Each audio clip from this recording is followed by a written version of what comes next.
Salam sigap dan shalom. Renungan kita pada hari ini, Sabtu 23 April 2022, berjudul Perhatikan Teguranku. Ayat intinya terdapat di dalam Amsal 1 ayat 23. Berpalinglah kamu kepada teguranku. Sesungguhnya aku hendak mencurahkan isi hatiku kepadamu dan memberitahukan perkataanku kepadamu. Pena Inspirasi menuliskan yang dimaksud dengan judul renungan kita pagi ini, Perhatikan Teguranku, sebagai petunjuk bagi kita agar mau menuruti nasihat, dikarenakan nasihat itu adalah milik Tuhan, firman-Nya, sehingga kita lebih dapat merasakan kasih Allah yang tiada bandingnya itu adalah sebagai berikut. Pertama, tujuan dan alasan Tuhan melalui Salomo agar setiap orang perlu untuk perhatikan teguranku, karena hanya berpaling kepada Kristus, maka Ia akan membawa pikiran kita berpusat padanya, dan Ia juga ingin memberikan berkat berharga dan bernilai bagi kita sebagai anak-anak-Nya.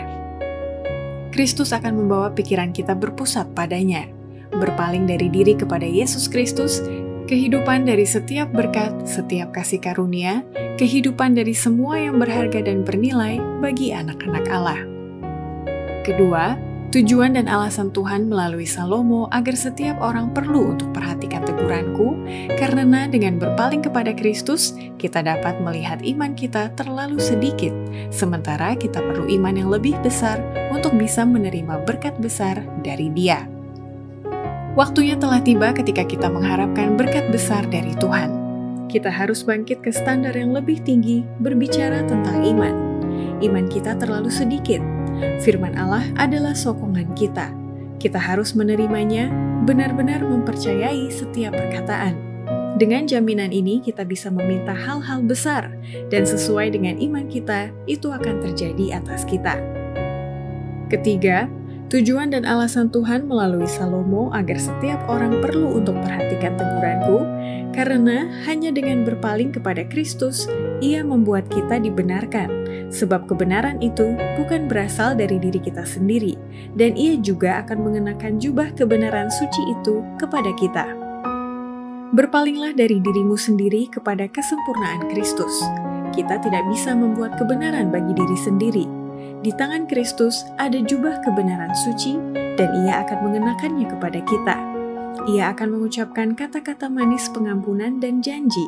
Ia menyajikan mata air kehidupan bagi jiwa kita yang dahaga, agar kita boleh disegarkan. Ia mengajak kita datang kepadanya dengan semua beban kita, semua kesedihan kita, dan Ia berkata kita akan menemukan ketenangan.